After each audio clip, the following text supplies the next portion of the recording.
Journal science physics के under आज हम स्टार्ट कर रहे हैं new unit which is unit number 8 mechanical properties of solids.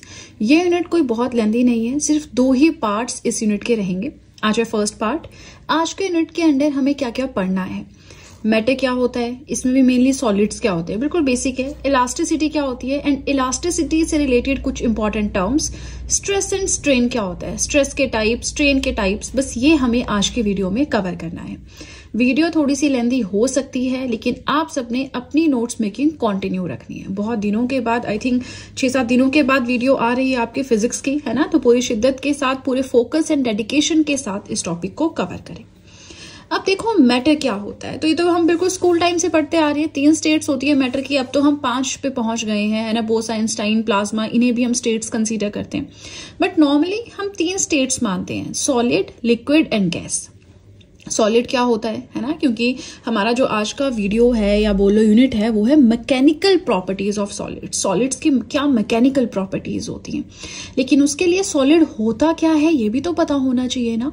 तो सॉलिड मतलब ऐसा कोई मटेरियल जिसका इंटरमोलिकुलर स्पेस बिल्कुल 0 होता है। इसका मतलब क्या है, देखो मान लीजिए ये आपका कोई चीज है, कोई ऑब्जेक्ट है, बॉडी है जो कि सॉलिड है, मतलब इसमें जो इंटरमोलिकुलर स्पेस यानी 2 मॉलिक्यूल्स के बीच में जो स्पेस होगा वो बिल्कुल 0 होगा। सारे मॉलिक्यूल्स एक दूसरे के साथ बिल्कुल टकरा के एकदम इकट्ठे से होंगे, है ना, चिपके हुए होंगे, जिनमें मूवमेंट नहीं पॉसिबल होगी। इस तरह से अगर आप, जैसे मैंने यहाँ पे बनाया है, इस तरह से बिल्कुल चिपके होंगे सारे मॉलिक्यूल्स एक दूसरे से। लिक्विड में सॉलिड्स के कंपैरिजन में इंटरमोलिकुलर स्पेस थोड़ा कम होता है, मतलब ज्यादा स्पेस होगा, जैसे कि इस तरह से थोड़ा सा मूवमेंट जो है आपके इस तरह से जो मॉलिक्यूल्स है वो कर पाएंगे लिक्विड में। तभी आप देखते हैं ना, लिक्विड थोड़ा इधर उधर कंटेनर में डालो हिलता रहता है। एक होती है गैस। गैस में इंटरमोलिकुलर स्पेस बहुत ज्यादा होता है पार्टिकल्स के बीच में। इंटरमोलिकुलर स्पेस क्या हुआ, 2 पार्टिकल्स या 2 मॉलिक्यूल्स के बीच में जो स्पेस है ना। तो सॉलिड्स में ये स्पेस बिल्कुल 0 होता है ना, पार्टिकल्स की मूवमेंट नहीं हो सकती। गैस में बिल्कुल बहुत ज्यादा होता है, पार्टिकल्स बहुत इजीली मूव कर सकते हैं। तो ये तो जस्ट एक बेसिक था। हमें पढ़ना है mechanical properties of solid. Solid की क्या मैकेनिकल प्रॉपर्टीज होती है, इसमें सबसे इंपॉर्टेंट आता है हमारा इलास्टिसिटी एंड प्लास्टिसिटी, है ना। तो इलास्टिसिटी क्या होता है, ये हमारा मेन फोकस एरिया है। बाकी प्लास्टिसिटी किसे बोलते हैं वो भी हम इसके अंदर थोड़ा सा देख लेंगे। स्टार्ट करते हैं विद मेन कंटेंट। इलास्टिसिटी क्या है, देखो कोई भी ऑब्जेक्ट है, बॉडी है ना, जैसे आप इरेजर ले लो या स्प्रिंग ले लो, उसकी एक ओरिजिनल शेप होती है ना। आप स्प्रिंग ले लो, कैसा होता है स्प्रिंग, इस तरह से होता है स्प्रिंग, है ना। एक आप स्प्रिंग ले लो, इमेजिन करो उसकी एक ओरिजिनल शेप है। अब हम क्या करेंगे, उस पर एक फोर्स अप्लाई करेंगे, या तो उसको बिल्कुल अंदर की तरफ हम इकट्ठा करेंगे, या हो सकता है हम इसे खींचे, है ना। खींचेंगे तो थोड़ा ऐसा हो जाएगा, हम खींचेंगे इसको इस तरह से एक दूसरे दूर खींचेंगे, है ना। मतलब हम इस ऑब्जेक्ट के ऊपर एक फोर्स लगा रहे हैं जिसकी वजह से हम इसको खींच रहे हैं दूर दूर, है ना। अब इस स्प्रिंग की प्रॉपर्टी जिसकी वजह से ये खींच पा रहा है ना, अपनी ओरिजिनल शेप से शेप चेंज कर पा रहा है, इज नोन एज इलास्टिसिटी। नहीं समझ आया, बहुत ही सिंपल लैंग्वेज में यहाँ पे एक्सप्लेन किया है मैंने। The property of a body by virtue of which it tends to regain its original shape and size after the removal of applied force. हमने इसको फोर्स लगाई, इसने अपनी शेप चेंज कर दी, लेकिन जैसे ही हमने फोर्स को छोड़ा ये एकदम से अपनी ओरिजिनल शेप में आ गया। ये हो गई, इसको बोलेंगे आप, इसकी है डिफॉर्म्ड शेप, ये है इसकी एक्चुअल शेप, है ना। तो जैसे हमने इसके ऊपर फोर्स लगाई, इसकी शेप चेंज हुई, ये होगी इसकी डिफॉर्म्ड शेप। लेकिन जैसे ही हमने फोर्स छोड़ी, जो जोर हमने स्प्रिंग पे लगाया था वो छोड़ा, ये आ गया अपनी एक्चुअल शेप में, है ना। तो यही प्रॉपर्टी जिसकी वजह से किसी ऑब्जेक्ट को अगर फोर्स लगाओ तो वो खिंच जाता है, शेप चेंज हो जाती है, जैसे ही फोर्स हमने छोड़ी वो फिर से अपनी एक्चुअल शेप में आ जाता है। इसी प्रॉपर्टी को बोलते हैं इलास्टिसिटी। और ये जो बॉडी है जिसकी प्रॉपर्टी होती है इलास्टिसिटी की, उस बॉडी को बोल देंगे हम इलास्टिक बॉडी, ठीक है। नहीं समझ आया तो एक और मैंने एक्सप्लेनेशन यहाँ पे दी है, that the ability of a material to return to its original shape and size after being deformed. Force लगाने के बाद भी कैसे कोई बॉडी फिर से अपनी एक्चुअल शेप पे वापस चली जाती है, this ability of that body is known as elasticity. अच्छा जी, इलास्टिसिटी प्लास्टिसिटी से बिल्कुल अलग है। प्लास्टिसिटी में क्या होता है, जब हम किसी भी मटेरियल के ऊपर फोर्स लगाएंगे, है ना, तो उसकी शेप बिल्कुल चेंज हो जाती है, वो ओरिजिनल शेप, एक्चुअल शेप में वापस नहीं आता। लेकिन इलास्टिसिटी में जो आपका ऑब्जेक्ट है, बॉडी है, वो अपनी ओरिजिनल शेप, अपनी एक्चुअल शेप में वापस आ जाता है, ठीक है, इलास्टिसिटी एंड प्लास्टिसिटी समझ में आया? कोई डाउट रह गया मुझे कमेंट सेक्शन में बताएं। अब हम नेक्स्ट पेज पे पढ़ेंगे कि इलास्टिसिटी से रिलेटेड टर्म्स क्या हैं। यहाँ पे आपको स्क्रीन पे दिखाई दे रहा होगा, डिफॉर्मिंग फोर्स है, आपकी प्लास्टिक परफेक्ट इलास्टिक बॉडी है, प्लास्टिक बॉडी है, इलास्टिक लिमिट है, ये 4 चीजें पढ़ेंगे। देन स्ट्रेस एंड स्ट्रेन, ये तो बहुत ही इंपॉर्टेंट है, ये भी हम डिस्कस करेंगे। लेकिन ये सब पढ़ाने का फायदा मुझे तब है अगर आप सब साथ में नोट्स बना रहे हैं। अगर आप साथ में नोट्स ही नहीं बना रहे हैं, मतलब इतनी मेरी मेहनत को आप सीरियसली ले ही नहीं रहे हैं, तो ऐसा नहीं होना चाहिए। जो मैं मेहनत कर रही हूँ वो सब आपके लिए है, तो आप थोड़ा नोट्स मेकिंग पे फोकस करें, राइट? चलिए तो अब सीधे चलते हैं अपने सेकेंड पेज की ओर। नेक्स्ट आता है टर्म्स रिलेटेड टू इलास्टिसिटी। पहले है आपके डिफॉर्मिंग फोर्स। ध्यान से सुनना, बहुत बहुत ज्यादा सिंपल है, ये 4 टर्म्स हमें यहाँ पे पढ़नी है। डिफॉर्मिंग फोर्स क्या होती है? The force which when applied changes the configuration of the body is called deforming force. जो अप्लाइड फोर्स मैंने बोला था ना, वही डिफॉर्मिंग फोर्स है। किसी भी ऑब्जेक्ट, किसी भी बॉडी के ऊपर अगर आप फोर्स लगा रहे हो और उससे उस बॉडी की कॉन्फिगरेशन चाहे थोड़े टाइम के लिए अगर चेंज हो रही है, तो उस फोर्स को हम कहेंगे डिफॉर्मिंग फोर्स। समझ में आ गया? ऐसी फोर्स जो हम किसी ऑब्जेक्ट पे लगाएं, किसी बॉडी पे लगाएं, और अगर उस बॉडी की कॉन्फिगरेशन चेंज हो जाए, then such kind of force is known as deforming force. Simple. Next आता है परफेक्ट इलास्टिक बॉडी क्या होती है। ठीक है, अब कोई भी ऑब्जेक्ट है, कोई भी बॉडी है, आप उस पर डिफॉर्मिंग फोर्स लगा रहे हो, है ना? लेकिन जैसे ही आपने डिफॉर्मिंग फोर्स छोड़ी, स्प्रिंग आपने खींचा, स्प्रिंग की शेप चेंज हो गई। जैसे ही आपने स्प्रिंग को छोड़ दिया, वैसे ही वो अपनी ओरिजिनल शेप में आ गया। तो ऐसा ऑब्जेक्ट या ऐसी बॉडी जिसपे जैसे फोर्स छोड़ी, उसने अपनी ओरिजिनल कॉन्फिगरेशन एकदम से और पूरी तरह से अचीव कर ली, is known as perfect elastic body. A body which regains its original configuration immediately and completely after the removal of deforming force is called perfectly elastic body. Right, ये तो हो गई परफेक्ट इलास्टिक बॉडी। एक होती है plastic body. जैसे हमने elasticity के साथ प्लास्टिसिटी पढ़ा, वैसे ही अब हम पढ़ेंगे कि ये प्लास्टिक बॉडी क्या होती है। एक ऐसी बॉडी जिसपे आपने फोर्स लगाई, है ना, डिफॉर्मिंग फोर्स लगाई, उसकी शेप चेंज हुई। लेकिन जैसे ही आपने डिफॉर्मिंग फोर्स रिमूव की, आपने किसी चीज को खींचा, उसकी शेप चेंज होगी। लेकिन जैसे ही आपने अपनी फोर्स हटाई, अपना हाथ हटाया, वो बॉडी अपनी एक्चुअल शेप, अपनी ओरिजिनल शेप पे वापस नहीं जाएगी। जैसे ही आपने शेप बनाई थी, उसने वही शेप ले ली, उसी शेप को अब अपना मान लिया, उसी शेप में वो रहा। तो इस तरह की बॉडी को हम बोलते हैं plastic body. A body which doesn't regain its original configuration at all even after the removal of deforming force from it. Deforming force हटाई, फिर भी वो अपनी ओरिजिनल कॉन्फिगरेशन पे नहीं गया। इस तरह की बॉडी को हम कहेंगे प्लास्टिक बॉडी। वही चीज थोड़ा सा और अच्छे से एक्सप्लेन की है, that the body which remains in deformed shape even after the removal of deforming force is called perfectly plastic body. ठीक है, फोर्स हटाई लेकिन फिर भी उसने वही नई वाली शेप अपनी अचीव कर ली, अपनी ओरिजिनल शेप पे वापस नहीं गया, is known as perfectly plastic body, है ना। प्लास्टिक बॉडी में क्या होगा, शेप चेंज हो जाएगी। इलास्टिक बॉडी में क्या है, शेप चेंज नहीं होगी। अब एक होती है इलास्टिक लिमिट। चलिए मैं आपको समझाती हूँ, पहले हम इसको एग्जाम्पल से समझते हैं, अदरवाइज समझ नहीं आएगा। ये आपके पास एक स्प्रिंग है और स्प्रिंग की एक लिमिट है कि अगर आप इसको 3 सेंटीमीटर तक खींचोगे ना, 3 सेंटीमीटर तक अगर आप इसे खींचोगे, ये वापस अपनी शेप में चला जाएगा। लेकिन अगर आपने कहीं गलती से 3.1 सेंटीमीटर इसे खींच दिया, इतना ज्यादा खींच दिया, तो फिर ये वही नई वाली शेप ले लेगा। फिर ये 3.1 सेंटीमीटर खींचा हुआ रहेगा, फिर ये वापस अपनी ओरिजिनल शेप नहीं लेगा। ये होती है इलास्टिक लिमिट। मतलब फॉर एग्जाम्पल लिया हमने कि इस स्प्रिंग की इलास्टिक लिमिट है 3 सेंटीमीटर। 3 सेंटीमीटर तक आप जितनी मर्जी बाहर खींचो, है ना, ये अपनी ओरिजिनल शेप में चला जाएगा। लेकिन अगर आपने 3 सेंटीमीटर से ज्यादा खींच दिया, 3.1 सेंटीमीटर कर दिया, अपनी लिमिट बढ़ा दी, फिर ये वापस नहीं जाएगा अपनी एक्चुअल शेप में, फिर ये नई वाली शेप ले लेगा, है ना। तो लिमिट होती है, इलास्टिसिटी की भी एक लिमिट है, अपनी ओरिजिनल शेप में आने की भी बॉडी की एक लिमिट है। सो अब हम देखते हैं भाई ये थ्योरी क्या लिखी हुई है। इलास्टिक लिमिट का मतलब है maximum stress a material can withstand without permanently deforming. पूरी तरह से नई शेप लेने से पहले क्या मैक्सिमम लिमिट है कि एक स्ट्रेस इलास्टिक बॉडी अचीव कर ले, है ना।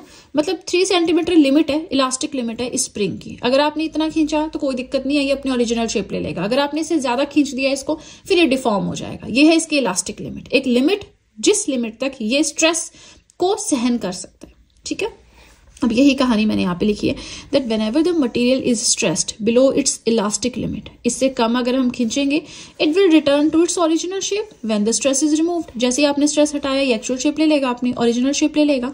But if the stress is beyond the elastic limit, अगर स्ट्रेस ज्यादा खींच दिया आपने इसको 3 सेंटीमीटर से ज्यादा, the material will deform permanently spring की शेप चेंज हो जाएगी। एक होता है इलास्टिक फटीग। ये इलास्टिक फटीग क्या होता है भाई, कोई भी आपके पास इलास्टिक बॉडी है ना, आप उसको बार बार खींचते रहो, उस पर बार बार डिफॉर्मिंग फोर्सेस लगाते रहो, तो उसकी ना इलास्टिसिटी थोड़ी खराब हो जाती है ना, तो उसे बोलते हैं elastic fatigue. That is the gradual loss of a material's elasticity. किसी भी मटेरियल की इलास्टिसिटी का gradual loss over time due to repeated deforming forces, बार बार डिफॉर्मिंग फोर्स लगा रहे हैं, बार बार उस पर फोर्स लगा रहे हैं, बार बार उसको खींच रहे हैं, तो इससे उसकी इलास्टिसिटी पे फर्क पड़ेगा and that situation is known as elastic fatigue, right. Terms थी, पहली बार में आपको थोड़ा लग रहा होगा क्या ये हौच पौच हो गया सारा, है ना, लेकिन जब धीरे धीरे पढ़ेंगे तो चीजें बड़ी, डिफॉर्मिंग फोर्स तो कुछ है ही नहीं, perfectly elastic body plastic body है ही नहीं कुछ, इलास्टिक लिमिट है ही नहीं कुछ, एक लिमिट होती है भाई, है ना, लिमिट होती है। जैसे हमारी दिन में हम जितना मर्जी कर ले, एक लिमिट होगी हमारी पढ़ने की, उसके बाद तो नींद लगी जाएगी, एक मैक्सिमम लिमिट होगी, उसके बाद तो आंखें बंद होनी शुरू हो जाएंगी, वैसे ही आपके यहाँ पे इलास्टिक लिमिट है ना। चलिए अब नेक्स्ट आएगा हमारा कि स्ट्रेस एंड स्ट्रेन क्या होता है। थोड़ा फ्रेश हो जाए, टर्म्स कुछ भी नहीं है, बहुत सिंपल है, लेकिन इसका बहुत हुआ बना हुआ है कि स्ट्रेस स्ट्रेन क्वेश्चन आते हैं यहाँ से, तो कैसे आएंगे हम देखते हैं, ठीक है। लेकिन वीडियो के साथ नोट्स मेकिंग रुकनी नहीं चाहिए। And one more thing, important चीज जो आपको बताना चाहूंगी, that GS hand written notes are available to purchase. If you want to purchase, description box में दे रखा है लिंक। कौन से सब्जेक्ट्स की पीडीएफ्स आपको मिल जाएंगी, history, polity, geography, economics, current affairs, art and culture, biology, chemistry, ये सारी पीडीएफ्स अवेलेबल हैं टू परचेज। परचेज लिंक मैंने डिस्क्रिप्शन बॉक्स में दे रखा है, राइट। चलिए तो अब सीधे चलते हैं अपने नेक्स्ट पेज की ओर। स्ट्रेस क्या होता है, जब भी हम किसी बॉडी पे डिफॉर्मिंग फोर्स लगाते हैं तो उसकी कॉन्फ़िगरेशन चेंज हो जाती है, उसकी लंबाई चौड़ाई कुछ ना कुछ चेंज हो जाता है। अब जब हम किसी भी बॉडी पे डिफॉर्मिंग फोर्स लगा रहे हैं और अगर उसकी कॉन्फ़िगरेशन चेंज हो रही है तो उसी टाइम पे एक नई चीज एक्टिव हो जाती है, वो है उस बॉडी के अंदर एक इंटरनल फोर्स का आना। अब इंटरनल फोर्स पूरी कोशिश करती है कि मैं बॉडी को अपनी इनिशियल कॉन्फ़िगरेशन, अपनी ओरिजिनल शेप में वापस लेकर आऊं, और यही इंटरनल फोर्स कहलाता है स्ट्रेस। क्या है stress? The internal restoring force acting per unit area of a deformed body. हमने बॉडी को डिफॉर्म किया, उसको खींचा हुआ है, डिफॉर्मिंग फोर्स लगाई हुई है, उस टाइम पे पर यूनिट एरिया में कितनी इंटरनल रिस्टोरिंग फोर्स समझते हैं, फिर से रिस्टोर, फिर से एक्चुअल जैसा बनाने की कोशिश कर रही है ये फोर्स उस बॉडी को, है ना। और इसी चीज को हम कहते हैं स्ट्रेस। स्ट्रेस क्या है? एक इंटरनल, उस बॉडी के अंदर से लगने वाली फोर्स है जो चाहती है कि वो बॉडी फिर से अपनी ओरिजिनल शेप में वापस आ जाए, राइट। सो स्ट्रेस को हम एक्सप्लेन कर सकते हैं that restoring force divided by per unit area, right. नहीं कुछ समझ में आया मुझे बताएं, जैसे नेक्स्ट पार्ट में अपलोड करूंगी वहां पे इस चीज को फिर से समझा दूंगी, लेकिन बहुत सिंपल चीज है, मुझे नहीं लगता कोई डाउट आपको यहाँ पे रहा होगा, ठीक है। फिर भी कोई है, let me know in the comment section. अब ये जो स्ट्रेस है आपका, ये होता है भाई दो तरह का, एक होता है नॉर्मल स्ट्रेस, एक होता है टेंजेंशियल स्ट्रेस। इस टेंजेंशियल स्ट्रेस को शियरिंग स्ट्रेस भी कहा जाता है। जब भी हम किसी बॉडी के परपेंडिकुलरली स्ट्रेस लगाते हैं, ये आपकी बॉडी है ना, और आप इस पे ऊपर से स्ट्रेस लगा रहे हो, इसको नीचे को दबा रहे हो, तो इस तरह के स्ट्रेस को हम बोलेंगे नॉर्मल स्ट्रेस, ठीक है। When deforming force acts perpendicularly over the area of cross section of a body, then such kind of stress is known as normal stress. Perpendicularly कोई stress लग रहा है over the body. एक होता है tangential stress, जिसे हम shearing stress भी बोलते हैं। तो जब भी किसी बॉडी के ऊपर टेंजेंशियल यानी टेढ़ा मेढ़ा आप स्ट्रेस लगा रहे हो, इधर से इधर से इधर से इधर से टेढ़ा मेढ़ा कहीं से भी स्ट्रेस लगा रहे हो, इस तरह से हम स्ट्रेस को बोलेंगे टेंजेंशियल स्ट्रेस। टेढ़ा मेढ़ा मतलब मैं आपको समझाने के लिए बोल रही हूँ, आपने यही चीज नहीं कंसीडर करके लिख देना इस तरह से, है ना। तो परपेंडिकुलरली जब स्ट्रेस लगेगा that is normal stress. Tangentially जब स्ट्रेस किसी बॉडी पे लगेगा over the cross section of the body, then that kind of stress would be known as shearing stress. Stress का यूनिट है न्यूटन पर मीटर स्क्वायर या फिर pascal, पीए भी आप उसको बोल सकते हो, ठीक है। तो स्ट्रेस क्या हुआ? इंटरनल रिस्टोरिंग फोर्स, ठीक है। अब नेक्स्ट आता है स्ट्रेन। तो स्ट्रेन है कि स्ट्रेस के ऊपर हम पढ़ते हैं हर एक एक्शन पे कुछ रिएक्शन होता है, तो वही है स्ट्रेन। क्या है स्ट्रेन? जब भी हमने कोई डिफॉर्मिंग फोर्स किसी बॉडी पे लगाई तो उस बॉडी की कॉन्फ़िगरेशन चेंज हो जाती है, उसकी लेंथ, उसकी लंबाई, मोटाई, चौड़ाई चेंज हो जाएगी, मतलब बॉडी हम बोल देंगे कि डिफॉर्म हो गई, है ना। ओरिजिनल शेप नहीं रही, अब उसकी डिफॉर्म्ड शेप है। तो स्ट्रेन क्या हुआ यहाँ पे? डिफॉर्मेशन और change in the shape of material that results from the applied force. जब हमने कोई फोर्स किसी बॉडी पे लगाई, उसकी वजह से अगर डिफॉर्म हो गई बॉडी की शेप अगर चेंज हो गई है ना, तो उसको उस बॉडी की शेप को चेंज होने को, उस बॉडी की शेप को डिफॉर्म होने को हम बोलेंगे स्ट्रेन। स्ट्रेन क्या होता है आपका? Change in configuration upon original configuration. मान लीजिए कोई रबर है आपका, है ना, उसकी जो एक्चुअल कॉन्फ़िगरेशन थी वो थी 3 सेंटीमीटर, और उसके बाद जब खींचा उसको तो उसकी कॉन्फ़िगरेशन हो गई आपकी 9 सेंटीमीटर। तो यहाँ सेंटीमीटर से सेंटीमीटर कट गया, स्ट्रेन हो गया आपका 3। तो स्ट्रेन का ना कोई यूनिट नहीं होता, जैसे हमारे स्ट्रेस का यूनिट होता है न्यूटन पर मीटर स्क्वायर या पास्कल, स्ट्रेन का कोई यूनिट नहीं होता है, ठीक है, क्योंकि इसके जो सिंबल्स होते हैं वो कट जाते हैं, ठीक है। तो स्ट्रेन क्या हो गया आपका? Change in configuration divided by original configuration. अब स्ट्रेन के भी कुछ टाइप्स होते हैं, बहुत सिंपल है, कोई टफ नहीं चीज है ये, है ना, वो हम पढ़ेंगे नेक्स्ट पेज पे। सो वीडियो पसंद आ रही हो लाइक जरूर कीजिएगा, और अब सीधे चलते हैं अपने लास्ट पेज की ओर। सो वही चीज जो भी हमने डिस्कस की, दैट स्ट्रेन जो है 2 सिमिलर क्वांटिटीज की रेशो है ना, change in configuration divided by original configuration. अब क्वांटिटी सेम है, जिसकी वजह से जो उनके सिंबल्स हैं वो कट जाते हैं, तो इसका ना कोई यूनिट है ना कोई डायमेंशन है। 3 तरह का होता है आपका strain, longitudinal, volumetric and sharing strain. इसे हम बहुत डिटेल में नहीं पढ़ेंगे, एक हमने समझ लिया, बाकी 2 आपको खुद से समझ आ जाएंगे। लॉन्गिट्यूडिनल स्ट्रेन का मतलब होता है कि जब किसी बॉडी पे आपने डिफॉर्मिंग फोर्स लगाई, तो उस डिफॉर्मिंग फोर्स के लगने की वजह से उस बॉडी की लेंथ चेंज हो गई, सिर्फ लेंथ चेंज हुई और किसी डायमेंशन पे कोई फर्क नहीं पड़ा। तो इस तरह के स्ट्रेन को हम बोलेंगे लॉन्गिट्यूडिनल स्ट्रेन, ऐसा स्ट्रेन जो किसी भी बॉडी की लेंथ को चेंज कर देता है। अब longitudinal strain is equal to change in length, length कितनी चेंज हुई डिवाइडेड बाय ओरिजिनल लेंथ, है ना। अब वॉल्यूमेट्रिक स्ट्रेन में आता है आपका change in volume, volume change हो गया आपकी बॉडी का, बाकी कोई चीज चेंज नहीं हुई, तो इस तरह के स्ट्रेन को हम बोलेंगे वॉल्यूमेट्रिक स्ट्रेन। ये हो गया आपका change in volume divided by original volume, है ना। फिर आते हैं शेयरिंग स्ट्रेन। शेयरिंग स्ट्रेन थोड़ा आप देखिए, change in length of upper most layer of the object, object की जो अपर मोस्ट लेयर है ना, इस तरह से कोई ऑब्जेक्ट होगा, उसकी जो अपर मोस्ट लेयर है उसमें चेंज हो रहा है, divided by the thickness of the object is known as shearing strain. ये आपसे इतना नहीं, लेकिन स्ट्रेस स्ट्रेन क्या होता है ये क्वेश्चन आ जाते हैं एग्जाम में, तो आपने ध्यान रखना है, ठीक है। इसी के साथ कंटेंट हुआ आज का कंप्लीट, लेकिन एक पार्ट इसका और रहेगा, है ना, कुछ चीजें हमारी और बचती हैं जो कि हम नेक्स्ट पार्ट में पढ़ेंगे, जिसमें हुक्स लॉ आ जाता है, मॉड्यूलस ऑफ इलास्टिसिटी आपका आ जाता है ना, फिर 3 उसके पार्ट्स आ जाएंगे, दैट्स इट। छोटा सा होगा वो, 2 ही पेजेस का रहेगा, 5-6-7 मिनट की वीडियो होगी, ठीक है। तो यहीं पे बताना चाहूंगी, नेक्स्ट यूनिट मुझे बताएं, कोई आपका है प्रेफरेबल तो मैं वो पढ़ा दूंगी, अदरवाइज फिर मैं अपने हिसाब से चलती रहूंगी, राइट। इसी के साथ वीडियो पसंद आए लाइक जरूर कीजिएगा। आप सब चाहें तो मुझे इंस्टाग्राम पे फॉलो कर सकते हैं, आप सब चाहें तो मुझे टेलीग्राम अकाउंट पे ज्वाइन कर सकते हैं। इन दोनों चीजों का लिंक मैंने डिस्क्रिप्शन बॉक्स में दे रखा है। इसी के साथ चैनल को जरूर सब्सक्राइब करें, बेल आइकन को प्रेस करें, सो दैट मैं जैसे ही कोई वीडियो अपलोड करूं सबसे पहले नोटिफिकेशन आपके पास पहुंचे। प्लस जो भी आपके फ्रेंड्स हैं जो भी गवर्नमेंट एग्जाम्स के लिए प्रिपेयर कर रहे हैं, उनके साथ भी मेरे चैनल का लिंक जरूर शेयर करें, सो दैट इन हैंड रिटन नोट्स का उन्हें भी कुछ फायदा हो सके। तो चलिए फ्रेंड्स, आज के लिए इतना ही, अब हम मिलेंगे नेक्स्ट वीडियो में। So that's it and see you soon.